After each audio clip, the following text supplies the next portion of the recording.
بسم اللہ الرحمن الرحیم۔ ملفوظات حضرت اقدس مسیح موعود و مہدی مسعود علیہ الصلاۃ والسلام۔ 25 مئی 1908 احمدیہ بلڈنگز بمقام لاہور بوقت ظہر۔ وفات سے قریباً 20 گھنٹے پہلے کی ایمان افروز تقریر۔ ایک سردی شخص آیا اور بہت شوخی سے کلام کرنے لگا۔ حضرت اقدس علیہ السلام نے اس پر ارشاد فرمایا، میں نے اپنی طرف سے کوئی اپنا کلمہ نہیں بنایا، نہ نماز علیحدہ بنائی ہے، بلکہ آن حضرت صلی اللہ علیہ وسلم کی پیروی کو دین و ایمان سمجھتا ہوں۔ یہ نبوت کا لفظ جو اختیار کیا گیا ہے صرف خدا تعالیٰ کی طرف سے ہے۔ جس شخص پر پیشگوئی کے طور پر خدا تعالیٰ کی طرف سے کسی بات کا اظہار بکثرت ہو اسے نبی کہا جاتا ہے۔ خدا کا وجود خدا تعالیٰ کے نشانوں کے ساتھ پہچانا جاتا ہے، اسی لیے اولیاء اللہ بھیجے جاتے ہیں۔ مثنوی میں لکھا ہے، آن نبی وقت باشد ہے مرید۔ محی الدین ابن عربی نے بھی ایسا ہی لکھا ہے۔ حضرت مجدد نے بھی یہی عقیدہ ظاہر کیا ہے۔ پس کیا سب کو کافر کہو گے؟ یاد رکھو کہ سلسلہ نبوت قیامت تک قائم رہے گا۔ اس پر اس سرحدی شخص نے سوال کیا کہ دین میں کیا نقص رہ گیا تھا جس کی تکمیل کے لیے آپ تشریف لائے۔ حضرت مسیح موعود نے فرمایا، احکام میں کوئی نقص نہیں، نماز، قبلہ، زکوٰۃ، کلمہ وہی ہے۔ کچھ مدت کے بعد ان احکام کی بجا آوری میں سستی پڑ جاتی ہے۔ بہت سے لوگ توحید سے غافل ہو جاتے ہیں تو وہ اپنی طرف سے ایک بندے کو مبعوث کرتا ہے جو لوگوں کو اثر نو شریعت پر قائم کرتا ہے۔ 100 برس تک سستی واقع ہو جاتی ہے۔ 1 لاکھ کے قریب تو مسلمان مرتد ہو چکا ہے، ابھی آپ کے نزدیک کسی کی ضرورت نہیں۔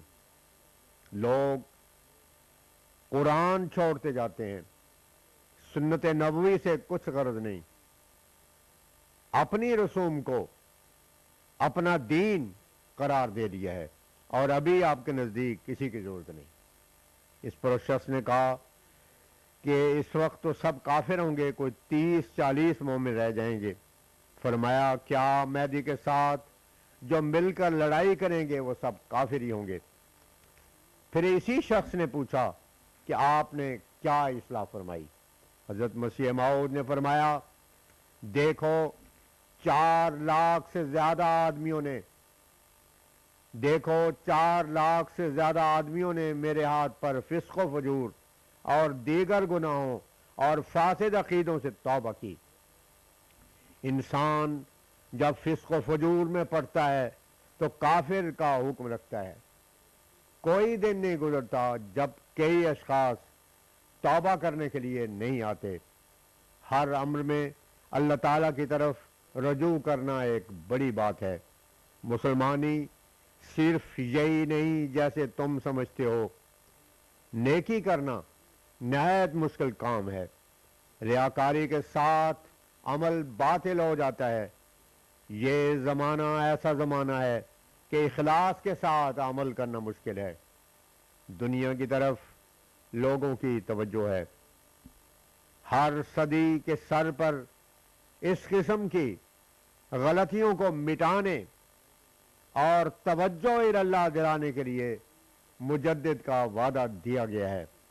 اگر ہر صدی پر مجدد کی ضرورت نہ تھی بلکہ بقول آپ کے قرآن کریم اور علماء ربانی کافی تھے تو پھر نبی صلی اللہ علیہ وسلم پر اعتراض آتا ہے۔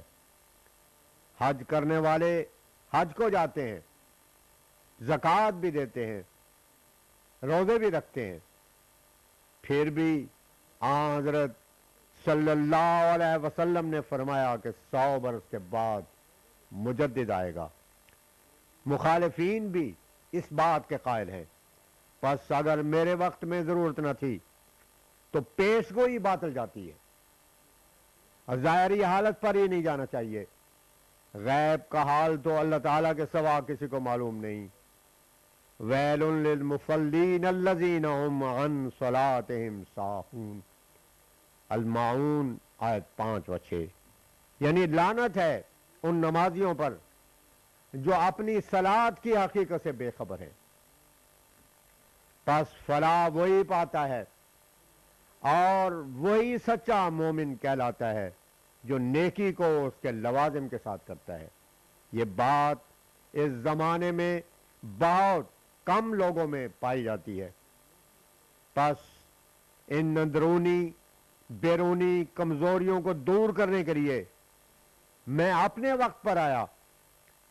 اگر میں خدا تعالی کی طرف سے نہیں تو یہ سلسلہ تباہ ہو جائے گا، اگر میں خدا تعالی کی طرف سے ہوں تو یاد رکھو کہ پھر مخالف ناکام رہیں گے۔